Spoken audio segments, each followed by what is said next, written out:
হচ্ছে আমরা একটা হচ্ছে বোট নিলাম, সেটাতে কত বললো 12 না 1400 হচ্ছে হরিশ্চন্দ্র ঘাট অবধি ঘোরাবে, আর মোটামুটি একটু ঘোরাবে টোরাবে, ফটো টোটো নেব, তো ওই দিকেই যাওয়া হচ্ছে এখন। Hey guys, welcome back to doctor Usha blogs. Assi ঘাটের সকালের সুবায়ে বেনারস দেখে, আরতি দেখে আমরা শুরু করলাম আমাদের বোট রাইড। বোট রাইডে বেশি কিছু ফুটেজ নিইনি, বিকজ এখানে আমরা ওই ছবি টবি তুলেছি মেনলি। এই যে বোট দাদা, এই সুরজ দাদা না ভাই, অ্যাকচুয়ালি এই সুরজ ভাইয়ের নাম্বার আমি দিয়ে রাখবো, তো আপনারা চাইলে কিন্তু এর বোট নিতে পারেন, খুব ভালো। কারণ আমাদের বেশ সুন্দর সুন্দর ফটোজও তুলে দিয়েছে, আর মানে আমাদের দুজনের কাপল ফটোজও সুন্দর সুন্দর তুলে দিয়েছে, তো খুবই ভালো ছেলে। আর আমরা হচ্ছে এই বোট রাইডটা ওই 1 ঘন্টা মতন করলাম, করে কিন্তু তারপরে একটু ওই পিজেরিয়া যে ক্যাফেটা আছে, সেই পিজেরিয়া ক্যাফেতে গেলাম। এটা একেবারেই 80 ঘাটে, এই হলো সেই পিজেরিয়া ভাটিকা ক্যাফে। এখানে হচ্ছে সবার প্রথম ইন্ডিয়াতে হচ্ছে যে পিৎজা তৈরি হয়েছিল, সেই পিৎজা এখানেই তৈরি হয়েছিল। একদম সেই ওভেনগুলো হয়, আগুনের ওভেন, সেখানে পিৎজা তৈরি হয়। আর এখানকার ফেমাস হচ্ছে পিৎজা আর অ্যাপেল পাই।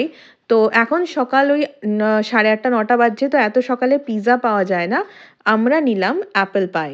ক্যাফেটার আরেকটা মেন অ্যাট্রাকশন হচ্ছে একেবারে 80 ঘাট ওভারলুকিং, আর এখানেই কিন্তু মাসান মুভিরও শুটিং হয়েছিল এক সময়। এরিয়ার হচ্ছে ফেমাস এই ব্যাপারটা, যে অ্যাপেল পাই। আর আমরা এটা ট্রাই করবো, আমি আগের বার পাইনি তো ট্রাই করতে পারিনি, আজকে দেখা যাক খেয়ে কেমন। এই ভেতরটার মানে এটার মধ্যে হচ্ছে অ্যাপেল এরকম ইয়ে করা আছে, পুরো মুজ টাইপের ব্যাপারটা।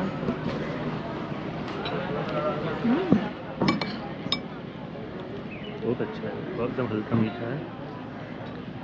वाओ, वेरी टेस्टी, एकदम ভীষণই ভালো, তাই না? हाँ, बहुत টেস্টি। এর ভেতরে ওই কাস্টার্ড টাইপের পুরো একটা টেস্ট আসছে, ভেরি টেস্টি। ইলাইচি নেই, দালচিনি, दालचीनी হ্যাঁ, সিনামনের একটা ফ্লেভার, দারুণ দারুণ। इसमें है। এই হলো সেই ফেমাস ওভেন যেখানে পিৎজা, অ্যাপেল পাই সবকিছু তৈরি হয়।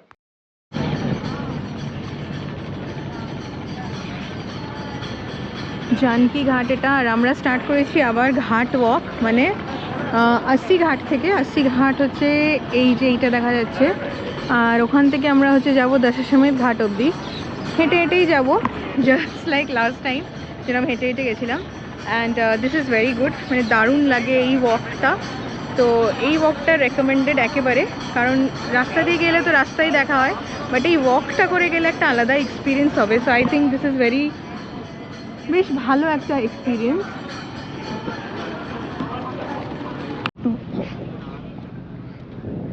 এটা কি মহানির্বাণী ঘাট, অনেক দূরে এসে গেছি। শিবালা ঘাট ওদিকে দেখা যাচ্ছে, অনেক দূরে এসে গেছি হাঁটতে হাঁটতে। কিছু একটা শুটিং হচ্ছে।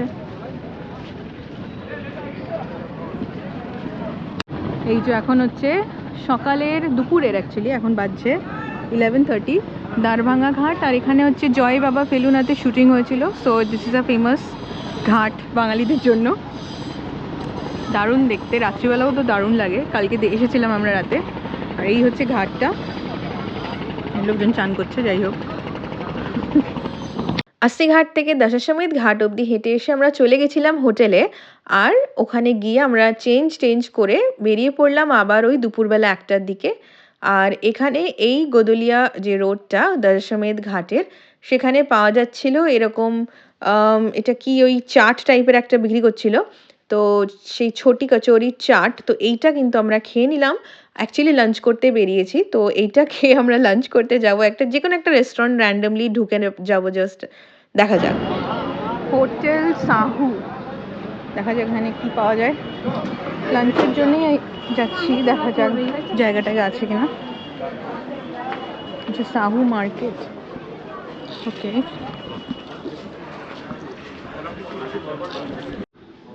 আমরা হচ্ছে নিয়েছিলাম সোয়া চাপের লবাবদার, তার সাথে হচ্ছে আলু পরাঠা, বেশ ভালো খেতে। সোয়া চাপ তো খেয়েছি আগে, তো ইটস টেস্টি, বেশ ভালো খাবার।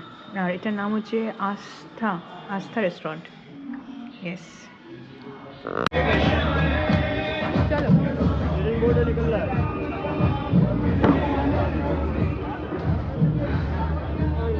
বাজছে 4:10। এখনই এত ভিড় যে কোথাও কোনো জায়গা পাওয়া যাচ্ছে না।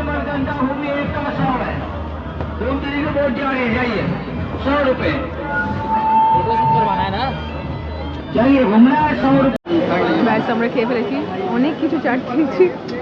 কুনাল ভিডিও নেওয়ার চেষ্টা করছে, এত ভিড় বাবা।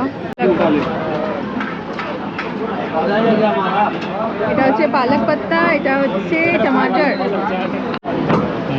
How is it? Nice ना?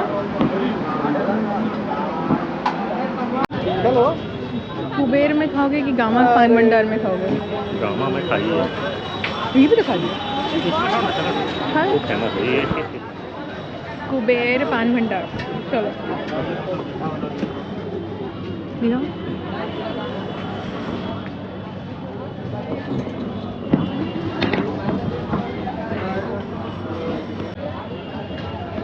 ऊपर क्या है ये? जली। ওকে। এই পানগুলো মোটামুটি 50-60 টাকা করে দাম। আর খেলাম পানটা ভালোই, মানে পানের বেসিক্যালি কোনো টেস্টই মানে আমার যেন লাগে না, মনে হয় ডেজার্ট খাচ্ছি, বেশ ভালো খেতে। পান টান খেয়ে হচ্ছে আমরা আবার ওই গোদলিয়ার দিকে গিয়ে দশাশ্বমেধ ঘাটের দিকেই আবার শুরু করলাম যাওয়া। আর দশাশ্বমেধ ঘাটের রাস্তায় কিন্তু এরকম রুদ্রাক্ষ পাওয়া যায়, এগুলো 20 টাকা করে দাম নেয়, একেবারে ফলটা থেকে কিন্তু ছাড়িয়ে দিচ্ছিল। আমি জানি না কতটা সত্যি, মানে এটা আসল রুদ্রাক্ষ কিনা বা কি, আই ডোন্ট নো, বাট আমরা কিন্তু নিয়েছি। এই ফলগুলো এরকম আছে আর ওখান থেকে একদম ছাড়ালো আমাদের সামনেই, অ্যান্ড দেন ওখানে এরকম ভাবে পলিশ করে দিচ্ছে। এগুলো মনে হয় 20 টাকা করে নিচ্ছিল, মোস্ট প্রবাবলি, আমার দাম মনে পড়ছে না। তো এই সব রুদ্রাক্ষ মানে জাস্ট নিলাম, নিয়ে আমরা কিন্তু দশাশ্বমেধ ঘাটের দিকে শুরু করলাম হাঁটা। এখন বাজছে 8:25 আর আমরা দশাশ্বমেধ ঘাটে এসেছি। আর এখানে এমনি তো এখন তো আরতি অবভিয়াসলি শেষ হয়ে গেছে, তো আমরা জাস্ট এসেছি হচ্ছে ভাইবটা এনজয় করতে। আর কিছুক্ষণ বসবো। ঠান্ডা মোটামুটি আছে, খুব বেশি নেই, মানে ঠিকঠাক ম্যানেজেবল ঠান্ডা। আর এইখানকার ভাইবটাই সব থেকে বেশি ভালো লাগে, বেশ একটা মেলা মেলা ভাব। আর আমরা ওই দিকে যাব হচ্ছে ওই পাশের কি বলে যে দশাশ্বমেধ ঘাটের পাশের যে ঘাটটা, ওটা দ্বারভাঙা ঘাটের আগেরটা, মাঝখানেরটার নামটা মনে পড়ছে না, ওই দিকে যাব। আর দেখি তারপর কি করা যায়। আর এখানে হচ্ছে কুনাল কি একটা বানাচ্ছে, মিক্সচার বানাচ্ছে, দিয়ে হচ্ছে ঘাটে বসে হচ্ছে খাবে। এখন আমরা ডিনার করিনি, ডিনার দেখি কোথায় করব জানি না এখনো, দেখা যাক ডিনার কোথায় করা যায়।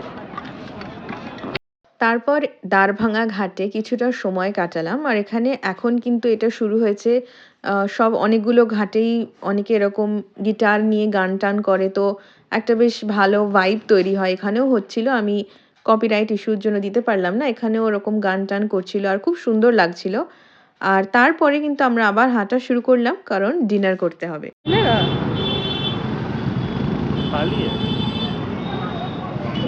কৃষ্ণা ভোজনালয়তে খেতে যাচ্ছি আমরা এখন, আগের বারও খেয়েছিলাম আমাদের হোটেলের উত্তর দিকে। মিক্স ভেজ, ডাল ফ্রাই, ভাত, আর কুনালের আসছে রুটি। এই নিয়ে আজকের গল্পটা ইতি টানলাম। পরের দিন আবার একটা নতুন ব্লগ নিয়ে চলে আসবো। কেমন লাগলো এই ব্লগটা অবশ্যই জানাতে ভুলবেন না কমেন্ট সেকশনে। Do subscribe to Dr. Usha Vlog and thank you so much for watching the full video.